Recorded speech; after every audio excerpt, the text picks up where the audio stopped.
नमस्ते बच्चों, a very good morning to everyone. आज हम लोग हमारे पाठ्य पुस्तक में से 14 पाठ कान पान की बदलती तस्वीर, कान पान की बदलती तस्वीर, चेंजेस इन फूड हैबिट्स। बच्चों, आज हम लोग केवल पाठ को ही पढ़ने वाले हैं। आप लोग घर में पाठ को पढ़ना है और अभ्यास करना है। Dear children, today we are going to read only the lesson. You have to read the lesson and you have to practice in your home. कान पान की बदलती तस्वीर, चेंजेस इन फूड हैबिट्स। पिछले 10-15 वर्षों में हमारी खान पान की संस्कृति में एक बड़ा बदलाव आया है। इडली, डोसा, वड़ा, सांबर, रसम अब केवल दक्षिण भारत तक सीमित नहीं है। ये उत्तर भारत के भी हर शहर में उपलब्ध है। और अब तो उत्तर भारत की ढाबा संस्कृति लगभग पूरे देश में फैल चुकी है। अब आप कहीं भी हो, उत्तर भारतीय रोटी, दाल, साग आपको मिल ही जाएंगे। फास्ट फूड, तुरंत भोजन का चलन भी बड़े शहरों में खूब बड़ा है। इस फास्ट फूड में बर्गर, नूडल्स जैसी कई चीज़ें शामिल हैं। एक ज़माने में कुछ ही लोगों तक सीमित चाइनीज़ नूडल्स अब संभवतः किसी के लिए अजनबी नहीं रहे। 2 मिनट्स नूडल्स के पैकेट बंद रूप से कम बच्चे बूढ़े सभी परिचित हो चुके हैं।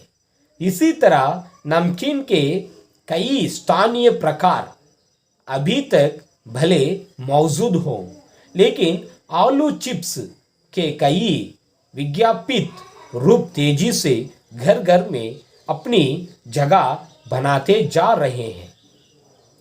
गुजराती ढोकला, घाटिया भी अब देश के कई हिस्सों में स्वाद लेकर खाए जाते हैं। और बंगाली मिठाइयों की केवल रसभरी चर्चा ही नहीं होती, वे कई शहरों में पहले की तुलना में अधिक उपलब्ध है।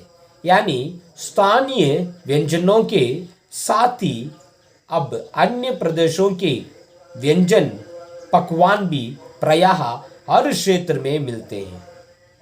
और मध्यम वर्गीय जीवन में भोजन विविधता अपनी जगह बना चुकी है। कुछ चीजें और भी हुई है। मसलन अंग्रेजी राज तक जो ब्रेड केवल साहबी ठिकानों तक सीमित थी, वह कस्बों तक पहुंच चुकी है।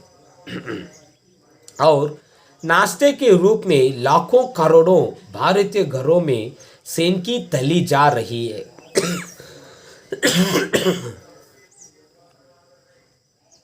खान पान की इस बदली हुई संस्कृति से सबसे अधिक प्रभावित नई पीढ़ी हुई है, जो पहले के स्थानीय व्यंजनों के बारे में बहुत कम जानती है, पर कई नए व्यंजनों के बारे में बहुत कुछ जानती है।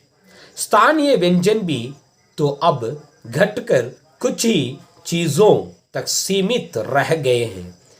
बम्बई की पाव भाजी और दिल्ली के छोले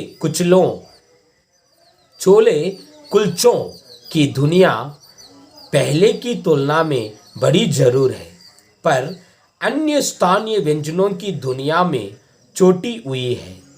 जानकार ये भी बताते हैं कि मथुरा के पेड़ों और आगरा के पेटे नमकीन में अब वह बात कहाँ रही। यानी जो चीज़ें बची भी हुई है, उनकी गुणवत्ता में फर्क पड़ा है। फिर मौसम और ऋतुओं के अनुसार फलों, खाद्यान्नों से जो व्यंजन और पकवान बना करते थे, उन्हें बनाने की फुर्सत भी अब कितने लोगों को रह गई है। अब गृहिणियों या कामकाजी महिलाओं के लिए खरबूजे के बीज सुखाना, छीलना और फिर उनसे व्यंजन तैयार करना सचमुच दुस्साध्य है। यानी हम पाते हैं कि एक ओर तो स्थानीय व्यंजनों में कमी आई है, दूसरी ओर वे ही देसी विदेशी व्यंजन अपनाए जा रहे हैं जिन्हें बनाने पकाने में सुविधा हो। जटिल प्रक्रियाओं वाली चीजें तो कभी कभार व्यंजन पुस्तिकाओं के आधार पर तैयार की जाती है। अब शहरी जीवन में जो भागम भाग है उसे देखते हुए यह स्थिति स्वाभाविक लगती है। फिर कमर तोड़ महंगाई ने भी लोगों को कई चीज़ों से धीरे धीरे वंचित किया है। जिन व्यंजनों में बिना मेवों के स्वाद नहीं आता, उन्हें बनाने पकाने के बारे में भला कौन 4 बार नहीं सोचेगा। बच्चों, इसको घर में आप लोग पढ़ना है। देखिए पेज नंबर 104 और 105 ये बचे हैं, इसको आप लोग घर में पढ़ना है। इस लेसन को, इस पार्ट को आप लोग घर में पढ़कर अभ्यास करना है। Dear children, this lesson you have to read in your house and you have to practise in your home. Practise well, इसको अच्छी तरह से पढ़ना है। थैंक यू बच्चों, धन्यवाद।